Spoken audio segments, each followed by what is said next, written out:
You're over 60, and every night your legs start twitching the second you lie still. But it's not your legs causing the problem.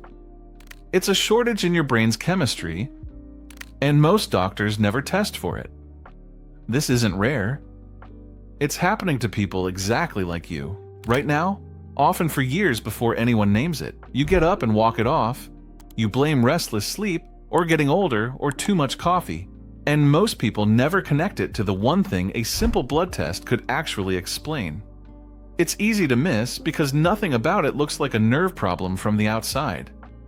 It just looks like a bad night after night, until it becomes normal.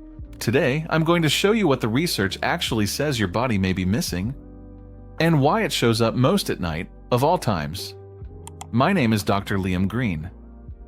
This channel exists for one reason: to give you the information that should have been in that appointment, but wasn't. Today I'm walking you through 3 things connected to restless, twitching legs. Things that are simple to check, simple to try, and mostly overlooked. Stay with me, because number 1 is the single biggest lever, according to the evidence. Most people have never had it checked. And number 3 is the one where the science is honestly still mixed. I'll tell you exactly why it might still be worth trying anyway. Before the 3 things, one idea, because without it, none of what follows will fully make sense. I call it the overnight dip. Your brain uses a chemical called dopamine to send smooth, quiet signals to your legs telling them to stay still.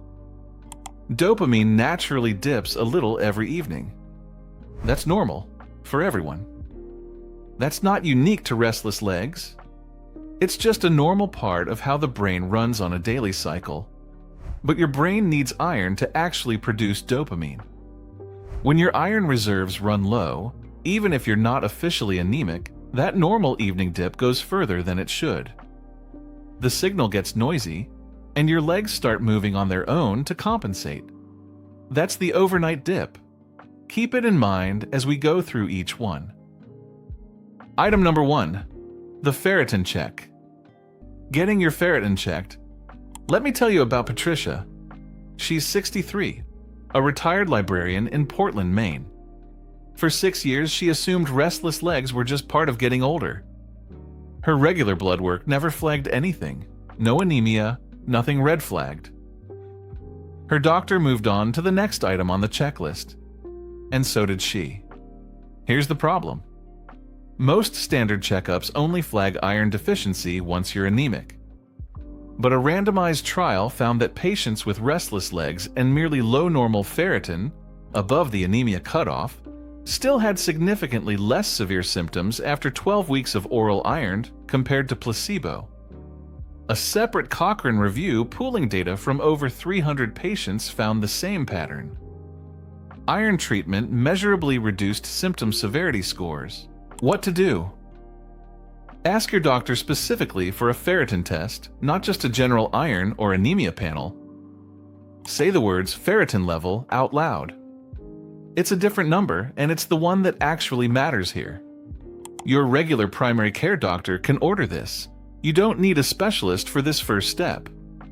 If your ferritin comes back low normal, ask whether a trial of oral iron makes sense for you. Type ferritin in the comments if this is the first time you've heard that word. I read every single one. Item number 2, the evening movement routine. A short evening movement routine. Patricia added this once her ferritin results came back low normal, while she waited for her iron levels to actually rise. It gave her something to do in the meantime, instead of just waiting. A 12-week randomized trial had one group do lower body resistance exercises and treadmill walking 3 times a week. By the end, that group showed a significant improvement in restless leg severity compared to the group that didn't exercise. Why it helps isn't fully settled in humans yet. Animal studies modeling iron-deficient restless legs have found that exercise changes dopamine transporter activity in the brain, which fits the overnight dip mechanism.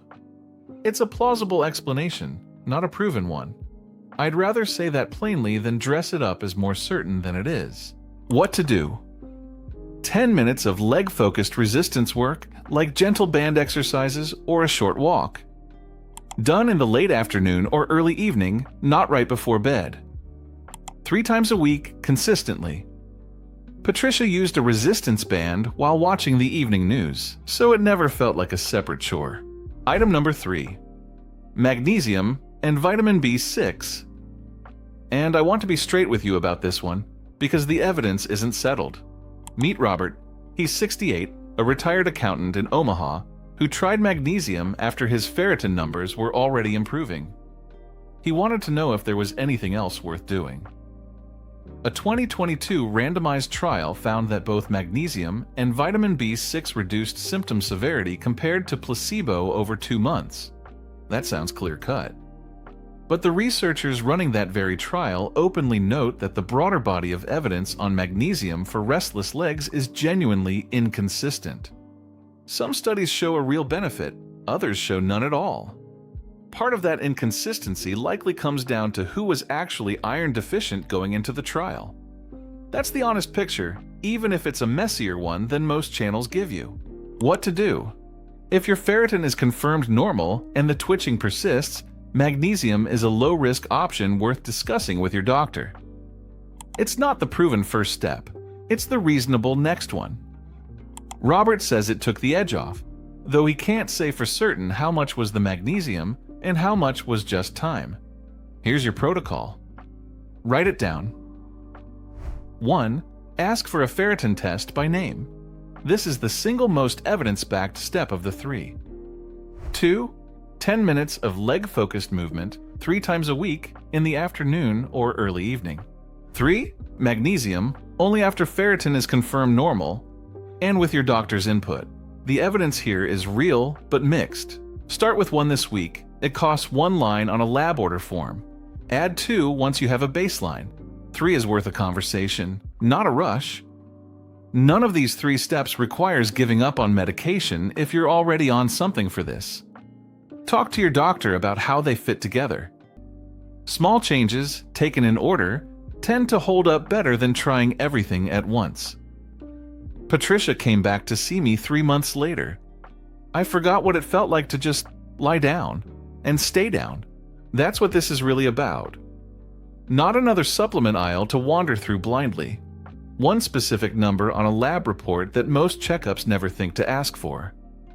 A number most people over 60 have never once heard their doctor say out loud, even after years of mentioning the same restless nights. It's a small ask, and it's worth making. Start with the ferritin test. That's the whole first step.